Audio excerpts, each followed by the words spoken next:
Talán benne van a fejem, vagy nem, nincs benne. Na mindegy. Ezt a felvételt most tekinthetjük most immár a harmadik kisláncfűrészes videómnak. Úgy de okádékul néz ki, nem?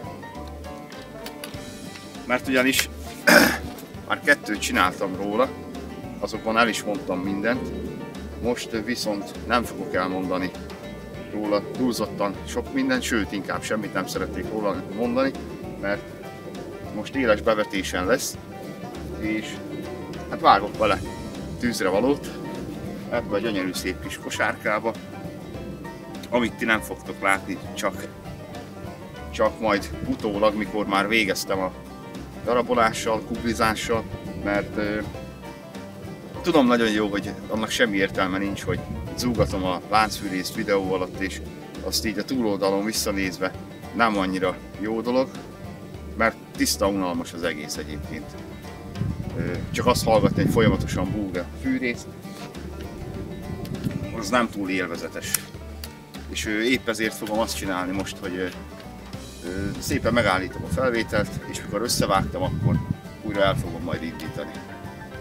Szóval ennyi. A tegnapi videóhoz hozzá szeretném fűzni, hogy most nincsenek macskák, akik koffuljanak, remélhetőleg. Ja de, itt van egy Bercuska. Hát neked mindig itt kell, hogy legyél. De remélem nem az állványhoz mész. Bercus, mert szétütlek. Hagyd békén ezt a szart. Igen, a tegnapi videóhoz hozzáfűzve szeretném ezt az olajt nem reklámozni, de ugyan dicsérettel elétek tárni, aki még nem használta ezt a kétütemű motorolaj keveréket. Motorolaj keverék. Jó mondtam én? Hát adalékanyag kétütemű motorokhoz. Ezt be is mutatom nektek, remélem, hogy a YouTube nem fogja ezért letiltani. Mondjuk ezt le is takarom innen, de a lényeget idehozom, hogy látjátok majd, hogy mi a neve neki, de a maga márkát azt letakarom. Dynamic, ez valami nagyon újfajta speckó kétütemű keverék. Ott van rajta, hogy Moto 2T, szintetikus tvó-stroke, vagyis az azt jelenti, hogy kétütemű, motor cicle, motorütem, motor oil, ott van rajta. Várjatok csak. Na, a hátulját azt mutathatom, viszont itt van rajta, majd aki kíváncsi rá, a magyar leírása, az megállítja a videót és elolvassa végig. Én még ezt a fajta olajat nem használtam, de ez az oka neki, hogy tegnap a videó alatt, amikor indítottam a kis láncfűrészt, hogy szinte egy rántásra indult. Szerintem ez egy nagyon jó bevált fajta olaj lehet, meg valami eszméletlen könnyen indulnak tőle a gépek, ezt ugyanígy elmondhatom a nagy fűrészemről is, amire eddig még nem jöttem rá, csak tegnap ugyebár. Ja, és a színe.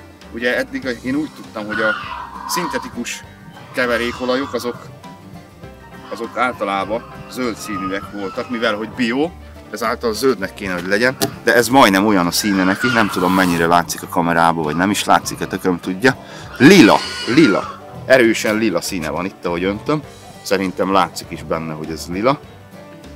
Még nem használtam ilyet, de nagyon beváltnak tűnik.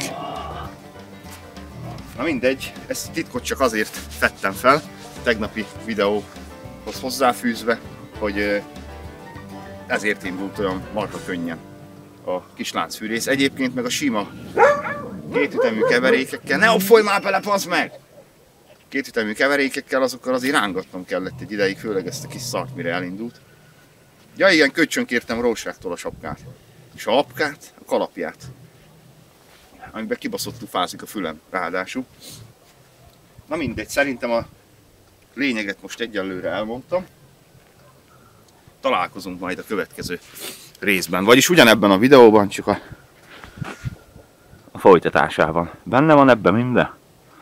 Amint látszik, vagy nem látszik, de inkább látszik. Egy kosár fát ugye sikeresen összevágtam a láncfűrésszel, a kicsivel, és megmutatom, hogy körülbelül még ilyesmi fákat is lehet vágni vele. Tehát ez olyan nem is tudom 8 centi környékén, vagy 10, nem tudom, most így sacra mondtam. Ilyesmiket is lehet még vele vágni, de nem túlzottan ajánlott is, pláne nem folyamatosan dolgoztatni ezeket a kis gépeket. Most mindegy, az már nincs itt a kis gép, azt már elvittem vissza, helyére elraktam. De még csak üzemanyagfogyasztás, ne folyj már bele, rohadt disznó! Üzemanyagfogyasztás szempontjából is nagyon jó, mert például a nagy fűrészemmel, az 50 valány köbcentis fűrészemmel, hátrébb jövök, már hát, ha jobban benne lesz a fejem.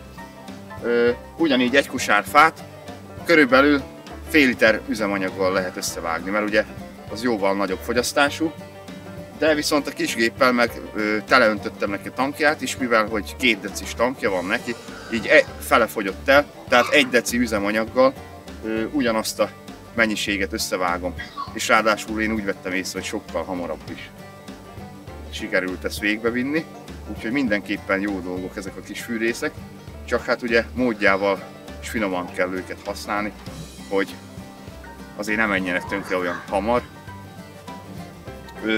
Szerintem vagy nem, hogy kis láncfűrészes, hanem semmilyen láncfűrészes videót szerintem mostanában nem fogok csinálni, mert nem tartom őket annyira érdekesnek, bár majd meglátjuk, hogy mennyire fogják nézni. Meg hát szerintem már elég belőle ez a 3 rész, mert teljesen szerintem sikerült bemutatnom, hogy mi újság van körülötte. Mit akartam még mondani, és nagyon szuper ez a lila színű üzemanyag, ez a keverék, amit mutattam nektek az előbb. Valahogy jobban pörög tőle a gép is, vagy nem tudom, könnyebben is indul, jobban is dolgozik a motor, nem is fárad ki olyan hamar, vagy fasz, nem tudom, de teljes mértékben meg vagyok vele elégedve. És milyen picsát akartam már mondani, mindig szétoffolom saját magamat, elfelejtem lépten nyomolni, mit akartam. Ja igen, a kosár. Lehet, hogy ezért a kosaras dologért hülyének fogtok majd nézni, de igazából nem érdekel, mert szerintem sokkal észszerűbb, mint ládából így a földre lehajógatni állandóan. Ez meg fent van derékmagasságban, és akkor simán odatolod a kályha mellé, azt akkor lazán pakolgatod rá, nem kell hajógatnod ott össze-vissza. Én mindig általában a dolgoknak az egyszerűsített, meg a könnyebbik részét szoktam megvalósítani. Saját érdekembe, persze. Hát a többi fát, azt viszont majd, ugye azok már olyan izmosabb darabok, azt majd ezek már olyan jóskán 10 centin felül vannak. Ezeket már szerintem nem kísérletezek a kis fűrésszel, véletlenül sem, mert nem akarom tönkretenni. Hát azt majd beindítom a nagyot is, akkor abból szépen összekuglizom. Mit akartam még mondani, Morgika, mindjárt alszol, hűve, hogy üzemanyagról elmondtam, amit szerettem volna. Kis fűrészről is elmondtam mindent. Meg kurva hideg van még ráadásul. Azt hiszem -8 fok van kint. Látszik is. Olyan, mint a cigiznék. Tényleg, miért nem hoztam egy cigit magammal? Jó van, nem offolom tovább ezt a videót. Épp elég gáz ez már így is. De viszont most nincsenek cicák. Nincs, aki szétoffolja a videót. Tényleg tetszik a kalapom? Úgy találtam. Na mindegy, elég ebből.